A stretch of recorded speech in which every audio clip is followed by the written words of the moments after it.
Hello, this is R.J. Deacon reading the Supreme Court of the United States opinion syllabus in Department of Homeland Security versus Regents of the University of California, certiorari to the United States Court of Appeals for the Ninth Circuit. Argued November 12, 2019. Decided June 18, 2020. In 2012, the Department of Homeland Security issued a memorandum announcing an immigration relief program known as Deferred Action for Childhood Arrivals, DACA, which allowed certain unauthorized aliens who arrived in the United States as children to apply for 2-year forbearance of removal. Those granted such relief became eligible for work authorization and various federal benefits. Some 700,000 aliens have availed themselves of this opportunity. 2 years later, DHS expanded DACA eligibility and created a related program known as Deferred Action for Parents of Americans and Lawful Permanent Residents, DAPA. If implemented, that program would have made 4.3 million parents of U.S. citizens or lawful permanent residents eligible for the same forbearance from removal, work eligibility, and other benefits as DACA recipients. Texas, joined by 25 other states, secured a nationwide preliminary injunction barring implementation of both the DACA expansion and DAPA. The Fifth Circuit upheld the injunction, concluding that the program violated the Immigration and Nationality Act, INA, which carefully defines eligibility for benefits. This court affirmed by an equally divided vote, and litigation then continued in the district court. In June 2017, following a change in presidential administrations, DHS rescinded the DAPA memorandum, citing, among other reasons, the ongoing suit by Texas and new policy priorities. That September, the Attorney General advised Acting Secretary of Homeland Security Elaine C. Duke that DACA shared DAPA's legal flaws and should also be rescinded. The next day, Duke acted on that advice. Taking into consideration the Fifth Circuit and Supreme Court rulings and the Attorney General's letter, Duke decided to terminate the program. She explained that DHS would no longer accept new applications, but that existing DACA recipients whose benefits were set to expire within 6 months could apply for a 2-year renewal. For all other DACA recipients, previously issued grants of relief would expire on their own terms with no prospect for renewal. Several groups of plaintiffs challenged Duke's decision to rescind DACA, claiming that it was arbitrary and capricious in violation of the Administrative Procedure Act, APA, and infringed the equal protection guarantee of the Fifth Amendment's Due Process Clause. District courts in California, Regents 18-587, New York, Batalla Vidal number 18-589, and the District of Columbia, NAACP number 18-588, all ruled for the plaintiffs. Each court rejected the government's arguments that the claims were unreviewable under the APA and that the INA deprived the courts of jurisdiction. In Regents, Batalla Vidal, and the district courts further held that the equal protection claims were adequately alleged, and that they entered coextensive nationwide preliminary injunctions based on the conclusion that the plaintiffs were likely to succeed on their APA claims. The district court in NAACP took a different approach. It deferred ruling on the equal protection challenge, but granted partial summary judgment to the plaintiffs on their APA claim.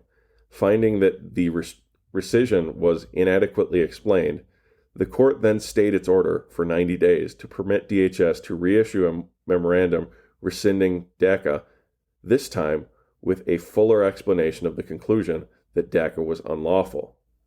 2 months later, Duke's successor, Secretary Kirsten M. Nielsen, responded to the court's order. She declined to disturb or replace Duke's rescission decision and instead explained why she thought her predecessor's decision was sound. In addition to reiterating the illegality conclusion, she offered several new justifications for the rescission. The government moved for the district court to reconsider in light of this additional explanation, but the court concluded that the new reasoning failed to elaborate meaningfully on the illegality rationale. The government appealed the various district court decisions to the 2nd, 9th, and D.C. circuits, respectively. While those appeals were pending, the government filed 3 petitions for certiorari before the judgment. Following the 9th Circuit affirmance in Regents, this court granted certiorari. The judgment in number 18587 is vacated in part and reversed in part. The judgment in number 18588 is affirmed. The February 13, 2018 order in 18589 is vacated. The November 9th, 2017 order is affirmed in part, and the March 29th, 2018 order is reversed in part, and all of the cases are remanded. Number 18587 is vacated in part and reversed in part. Number 18588 is affirmed. Number 18589, February 13, 2018 order is vacated.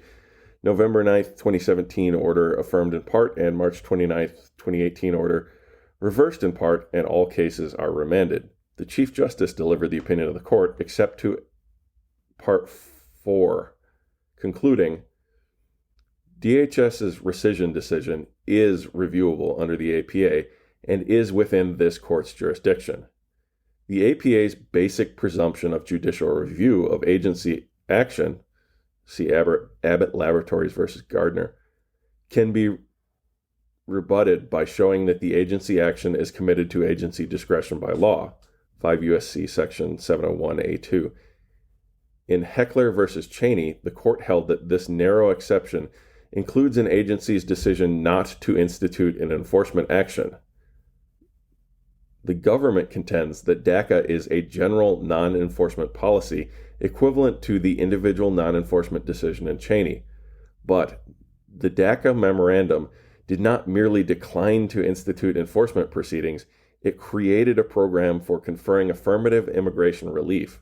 Therefore, unlike the non-enforcement decision in Cheney, DACA's creation and its rescission is an action that provokes a focus for judicial review. In addition, by virtue of receiving deferred action, 700,000 DACA recipients may request work authorization and are eligible for Social Security and Medicare. Access to such benefits is an interest courts often are called upon to protect. DACA's rescission is thus subject to review under the APA. The 2 jurisdictional provisions of the INA invoked by the government do not apply.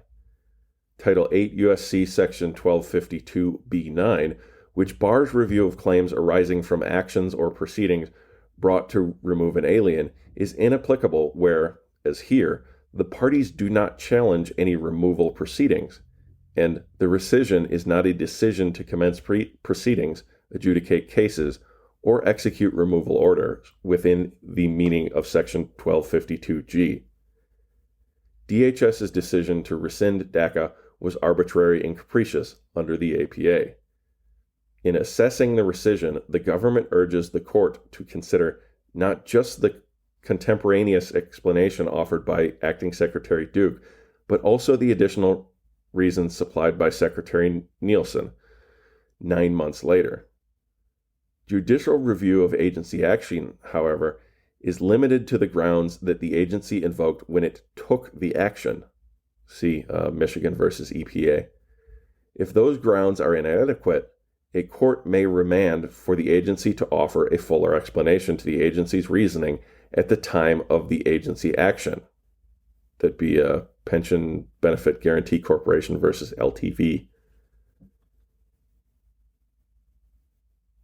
Or to deal with the problem afresh by taking a new agency action. That'd be SEC versus Cheney. Because Secretary Nielsen chose not to take new action, she was limited to elaborating on the agency's original reasons, but her reasoning bears little relationship to that of her predecessor and consists primarily of impermissible post hoc rationalization. See Citizens to Preserve Overton Park versus Volop. The rule requiring any new decision before considering new reasons is not merely a formality. It serves important administrative law values by promoting agency accountability to the public, instilling confidence that the reasons given are not simply convenient litigating positions, and facilitating orderly review.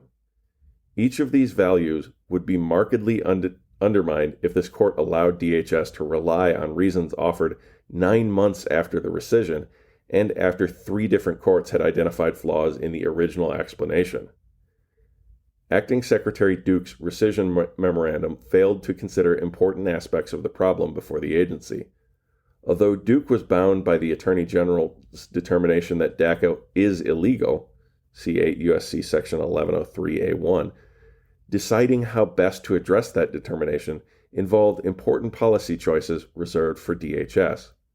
Acting Secretary Duke plainly exercised such discretionary authority in winding down the program, but she did not appreciate the full scope of her discretion. The Attorney General concluded that the legal defects in DACA mirrored those that the courts had recognized in DAPA. The Fifth Circuit, the highest court to offer a reasoned opinion on DAPA's legality, found that DAPA violated the INA because it extended eligibility for benefits to a class of unauthorized aliens. But the defining feature of DAPA and DACA is DHS's decision to defer removal, and the Fifth Circuit carefully distinguished that forbearance component from the associated benefits eligibility. Eliminating benefits eligibility while continuing forbearance thus remained squarely within Duke's discretion. Yet, rather than addressing the forbearance in her decision, Duke treated the Attorney General's conclusion regarding the illegality of benefits as sufficient to rescind both benefits and forbearance without explanation. That reasoning repeated the error in Motor Vehicle Manufacturers Association of the United States Incorporated versus State Farm, treating a rationale that applied only part of a policy as sufficient to rescind the entire policy. While DHS was not required to consider all policy alternatives, deferred action was within the ambit of the existing policy. Indeed, it was the centerpiece of the policy. In failing to consider the option to retain deferred action, Duke failed to supply the requisite reasoned analysis. That omission alone renders Duke's decision arbitrary and capricious. But it was not the only defect. Duke also failed to address whether there was legitimate reliance on the DACA memorandum. That's Smiley versus Citibank. Certain features of the DACA policy may affect the strength of any reliance interest, but those features are for the agency to consider in first instance. DHS has flexibility in addressing any reliance interest and could have considered various accommodations. While the agency was not required to pursue these accommodations, it was required to assess the existence of strength of any reliance interests. It was required to assess the existence and strength of any reliance interest and weigh them against competing policy concerns. Its failure to do so was arbitrary and capricious. The Chief Justice, joined by Justices Ginsburg, Justice Breyer, and Justice Kagan, concluded in Part 4 that respondents' claims fail to establish a plausible inference that the rescission was motivated by animus in violation of the equal protection guarantee of the Fifth Amendment. Chief Justice Roberts delivered the opinion of the court, except to as Part 4. Justices Ginsburg, Breyer, and Kagan joined that opinion in full, and Justice Sotomayor joined as to all but Part 4. Justice Sotomayor filed an opinion concurring in part, concurring in the judgment in part, and dissenting in part. Justice Thomas filed an opinion concurring in the judgment in part and dissenting in part, in which Justices Alito and Gorsuch joined. Justice Alito and Kavanaugh filed opinions concurring in the judgment in part and dissenting in part. Thank you for listening. If you'd like to get a hold of me, the podcast can be reached at rhodesscholar80@gmail.com. That's ROADS and the number 80, or on Twitter at Court Syllabus.